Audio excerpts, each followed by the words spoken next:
What is up, ladies and boys and girls, and welcome back to another video at Axe Entertainment. I am your host, Zack Axe, bringing you part 2 of moments in wrestling that gave me goosebumps. Real quick before we get into it, if you can't tell, I am moving. You probably can't tell because I haven't really boxed anything up back here, except for the wrestlers are no longer hanging up there, so if you can see that, you can kind of tell. But this is going to be Wrestlemania edition, so in the last one I had just moments from wrestling history, with a couple Wrestlemania moments, such as like Cody winning the championship, we had Taker losing the streak, we had the Firefly Funhouse, so none of those will be incorporated into this list, but I have 16 new ones for you, so let's get right into Wrestlemania moments that gave me goosebumps. Of course, goosebumps is described as an anomaly that ends up happening when you get very excited or when you get a lot of fear in you. Well, there's not a lot of moments in wrestling that get you more excited than WrestleMania 33 when the New Day came out looking like they were going to join the matchup between Enzo and Cass, the Good Brothers, and the other team that was in that, I can't remember off the top of my head. But it looked like it was going to be the New Day adding themselves because they were hosting WrestleMania, but then the Hardy Boys music plays, and at this moment, at this point, we hadn't seen the Hardy Boys in WWE since like the 2010, 2011 era. So it was absolutely crazy to see the Hardy Boys return to WrestleMania. It was a huge pop, one of the biggest pops you'll watch. I still go back and watch it whenever I like get the urge to watch some returns and stuff, and it still gives me goosebumps to this day, even though it was all those years ago. So easy pick is the Hardy Boys. Next up, we have a moment that came to my mind when I was making the original Goosebumps one, and that is Daniel Bryan winning both championships at WrestleMania 30, and just the journey he took to get there. I brought up the Kofi Kingston WrestleMania win there, and I actually talked about how the Daniel Bryan thing, of like how they switched it, and Daniel Bryan ended up being the guy that was trying to keep Kofi from winning it, but I didn't have Daniel Bryan on the list, so of course we have to add Daniel Bryan to this list.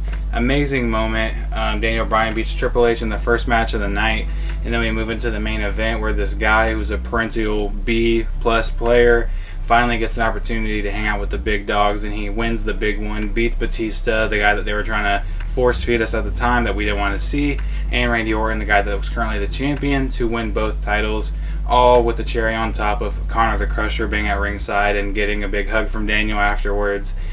This moment is just one of the biggest WrestleMania wins of all time at WrestleMania 30. Next up, we have an oldie but a goodie. I wasn't alive to watch this matchup, but Hulk Hogan slamming Andre the Giant is a moment that a lot of people get goosebumps from, and it's one that going back in time watching, especially the packages that they show for these are insane. Like, you know, they hype it up so much. But when Andre the Giant got slammed by Hulk Hogan at WrestleMania 3 was a huge moment in wrestling, even though it had been done multiple times before by Hulk Hogan himself. It was still a huge moment to happen on the grandest stage of them all. Like, the original WrestleMania moment was this slam from Hogan to Andre. And it's just one of those moments that even looking back now is a little bit more sweeter, because both of them are now gone from this world. And it's like I said, it's just one of those moments in wrestling that gave you goosebumps, because how did Hulk Hogan pick that guy up?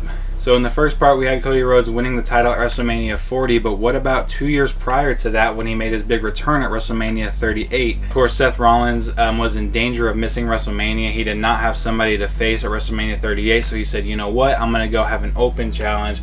So an open challenge he had, and who was to answer it but a guy that we hadn't seen in WWE since he was Stardust in the American Nightmare, Cody Rhodes, coming back with the theme song that he was using in AEW. So he got to keep the rights to that, which was really awesome. And then he makes this huge return to a huge pop. And it's really one of those things that's weird looking back at, because if you watch it, you don't hear a whoa. The crowd wasn't ready for the whoa at that time, which is pretty funny, because now if you watch Cody Rhodes' entrance at any point, any time, anywhere, the whole crowd is going whoa, love him or hate him, you're doing it when you're there live. And nobody did it, so it's just one of those things that's funny to go back and listen, and you hear just the silence when you hear whoa. But I jumped out of my seat for this. I loved Cody Rhodes back in his first run, so when he made his return at WrestleMania, easy goosebump moment. How about a show of strength at WrestleMania 25 by the man himself, John Cena? Right now, as of recording this video, we are in the very last month. It's actually a day to the month when John Cena will retire. He just won the IC title. More thoughts about that on Weekly Awards coming soon. But John Cena at WrestleMania 25 was on a whole nother level when he was in a triple threat with Edge and Big Show, and he managed to pick up both men. It was crazy. Like, we know John Cena's strong, but the strength and balance it took to pick up both of those guys is absolutely insane. Just to pick up Big Show at that time, let alone on top of that Edge, It was a crazy feat of strength, and it's one of those moments that just gets you so excited that you can't help but get goosebumps, because you're like, how does a human being even do that? That's absolutely insane. But John Cena did it, and it's easily finding its way on this list. Another big one that I thought about while I was editing the last video, and that is "I'm sorry, I love you." One of the most famous quotes in wrestling, delivered by Shawn Michaels himself when he was putting Old Yeller, Ric Flair, out to pasture. The build up to this moment was so good, and it made it even more sweet come to the actual moment, because the build up of Ric Flair just trying to fight off, age, and trying to fight off retirement, and Vince McMahon telling him, hey, if you lose again, you are going to retire. And I really liked that was the stakes. It wasn't like, oh, this match, if you lose, you retire. It was every match up to that point. If he lost, he was going to retire. And he got to face one of the best in Shawn Michaels, and the promo battles they had leading up to this were so good. It wasn't really a rivalry per se. It was more of a Shawn Michaels doing what he knew he had to do, Mr. Wrestlemania, ending a amazing career by Ric Flair, and he permanently ended Ric Flair. Ric Flair never came back to wrestling after that, ever. Sticking with the Flairs, how about a not so good goosebump-inducing moment, and that is when Asuka lost her undefeated streak at WrestleMania to Charlotte Flair. Now, Asuka was one of the hottest wrestlers in WWE at this time, 2018. She had just won the first ever Women's Royal Rumble. She was undefeated, never lost a match in NXT, never lost a match on Raw, on SmackDown, nowhere. So, hottest commodity you have in the company, hottest thing you have going right now is her streak. And you go into WrestleMania, and everyone's just expecting this to be an easy win. The first title Asuka was going to win on the main roster, I believe. And she was going to just, do it all at WrestleMania, continue her streak, and become champion. That's what we all thought. Nobody saw Charlotte Flair ending the streak like she did. And nobody, frankly, wanted to see Charlotte Flair end the streak like she did. But WrestleMania has been the host of a lot of streaks being broken that we didn't want to see broken. So I can't really say much about this one, but it's just absolutely crazy to me that Asuka was the hottest thing in the company at the time, and you let her lose to Charlotte Flair. Fear is one of the things that induced goosebumps, so I was kind of scared like that we're going to end up losing the, prestige of Asuka with this loss, and trust me, 7 years later, and we definitely did. Asuka has never really been able to become a main eventer again after that. While she has had the main title and had main event feuds, she's never felt the same since then. And I'm not saying she should still have the undefeated streak. No, I don't think anybody should carry a burden like that for so long, because then it'll get repetitive. But I think she should have beat Charlotte here at least. Next up, let's go with another older one, and that is at WrestleMania 7, we had a career versus career match between the Macho Man Randy Savage and Ultimate Warrior. Now, this match overall was a pretty good match because Macho Man heavily carried Ultimate Warrior to a great match. But Ultimate Warrior was, of course, always going to win this match. Ultimate Warrior is just one of those guys. Macho Man definitely stopped wrestling after this also. It's just one of those things. But it ended with Ultimate Warrior putting his foot on Macho Man to pin him, which I thought was a really stupid way to end the match. Personally, that's like my only gripe with this. But the moment that really gives you goosebumps is the moment that happened after the match, when two people that we had thought permanently broke up on TV got back together. It was kind of like Ross and Rachel getting back together, and that is Macho Man and Miss Elizabeth.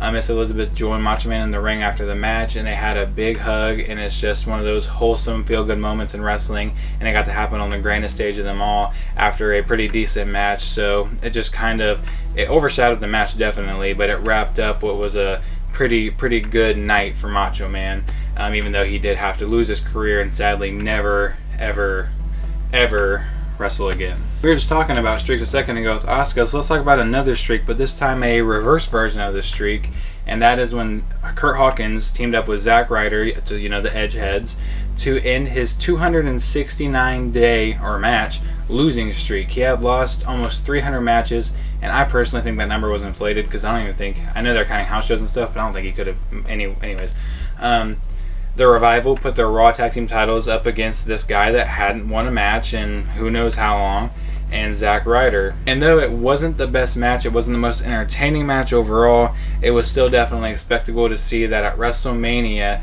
it was a time and place for Kurt Hawkins to lose his losing streak and become a winner. And when he actually won a championship in the process, he won the Raw Tag Team Championships. Now what sucks is after this, of course, they did nothing with them. Like, they forgot how to use them. Like, they're only using him to lose, of course, but at least he was being used. After this, they're like, we're see you later. But it was still a great moment to get to see Kurt Hawkins finally end his losing streak at WrestleMania, defeating the Revival for the tag titles. We're going to go 2 back-to-back ones here from the same match. That match being WrestleMania 28, Undertaker versus Triple H, end of an era. Shawn Michaels special guest referee inside of Hell in a Cell. Now, this match overall is one of the best matches in WrestleMania history, but there's 2 moments in this match that really give you goosebumps. We can start with the stare down. I don't have that one here, but the stare down itself at the beginning of the match is enough to give you goosebumps. And then you have an absolutely fantastic match, and one of the parts of the match that gives you the most goosebumps is when we see Shawn Michaels jump in. Of course, Shawn Michaels having just retired the year prior due to losing to The Undertaker. Shawn Michaels, well, 2 years ago, Shawn Michaels hits a super kick on The Undertaker. Undertaker spins around and gets hit with the pedigree, the DX combo. And everyone thought the streak was over. There's no way The Undertaker kicks out of that. And then he does. Now, a kick out can be a very, very powerful thing in wrestling. And this was one of those kick outs, maybe even the best of all time kick outs, that just got you so excited because we thought the match was over. We thought Undertaker's streak was completely done, which I think losing it right here would have been better than losing it to Brock 2 years later. But I think overall, this moment was absolutely crazy. It got me jumping up and down. It was absolutely goosebump inducing because it was so surreal to see The Undertaker kick out and keep his streak. And then the next part is going to come later in the match. You know, when we have the final spot, The Undertaker comes back and picks up the win. Shawn Michaels having to count to 3 to seal the win for Undertaker. And all the men are getting out of the ring. Triple H was struggling to stand up to get out of the ring. He could not walk. We have Triple H on one side, Shawn on the other side, and The Undertaker has his arms around both men. They're all just standing there, and they turn around, look at the camera, look at the audience. It truly was an end of an era, and it's just one of those moments where you could kind of feel the gears turning. You could feel everything changing during the end of this match, and it was so good. Great match, capped off with an absolutely great ending.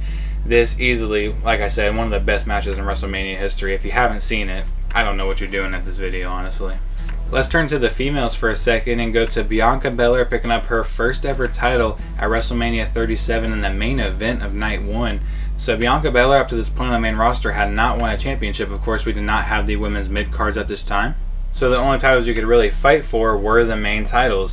And one of those titles was being held by Sasha Banks. Well, Bianca Belair won the Royal Rumble that year. Absolutely insane that they let her win because she was still fairly new to the main roster. So she picked up a huge win at the Royal Rumble. Got to go on to main event WrestleMania, where she picked up her first ever championship, taking on Sasha Banks. And this was a great moment. Bianca Belair's parents in the front row got to watch her win her first ever title. The emotion that ran through Bianca just gets you so full of emotion and so joyful that she was able to, accomplish this feat on the grandest stage of them all, winning her first ever championship. And it was just so awesome to see a wrestler who worked her ass off like Bianca Belair pick up a victory like this one. So we talked bad about Brock in the last one when he ended the Undertaker streak at WrestleMania 30, but how about we rewind to 11 years prior to that, when Brock Lesnar damn near killed himself at WrestleMania 19. So we were in the main event, Brock Lesnar versus Kurt Angle. Fun fact, the only WrestleMania main event up to that point where both men used their real names. It might be still the only one. I can't think of one. But we had that matchup happening for the WWE Championship.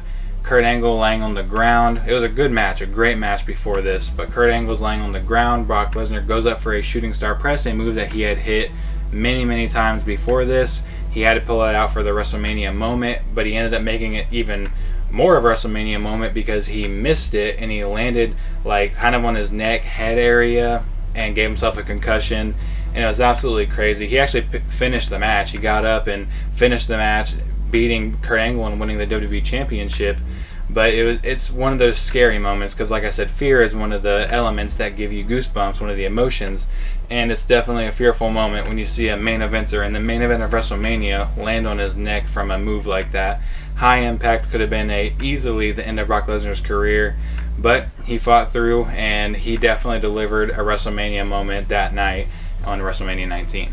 Now here's one that I don't think is properly capitalized on, and that is the stare down between DX and the NWO at WrestleMania, what was that, 31.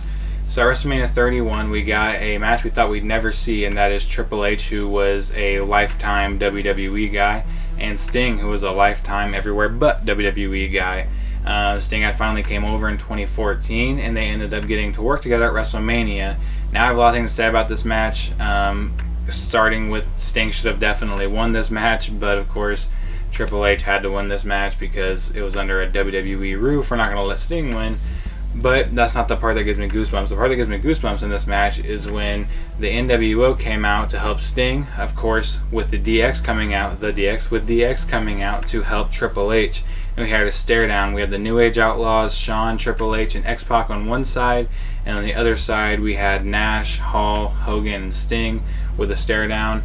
It's kind of funny seeing X-Pac there because he was in both groups, so it's kind of funny. We saw who we really liked out of the two, but it's one of those things that we never really got to see in its prime, and I wish we really could have, because the NWO versus DX was like the war that was happening when WCW and WWE were fighting. It was the WCW led by the NWO and the WWE led by DX, group wise.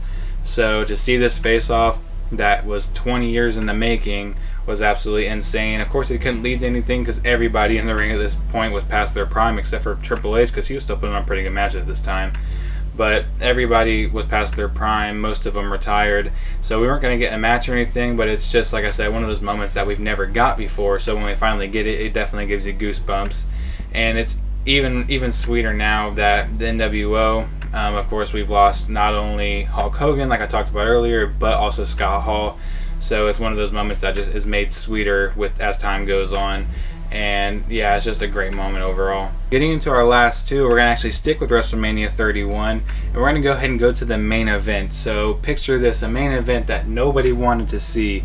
Roman Reigns, the guy that's been pushed down our throats that we don't want to see win the title. Or we could keep it on WWE Champion Brock Lesnar, the guy who never shows up, never defends. When he does, he shows up for 5 minutes in a squash match.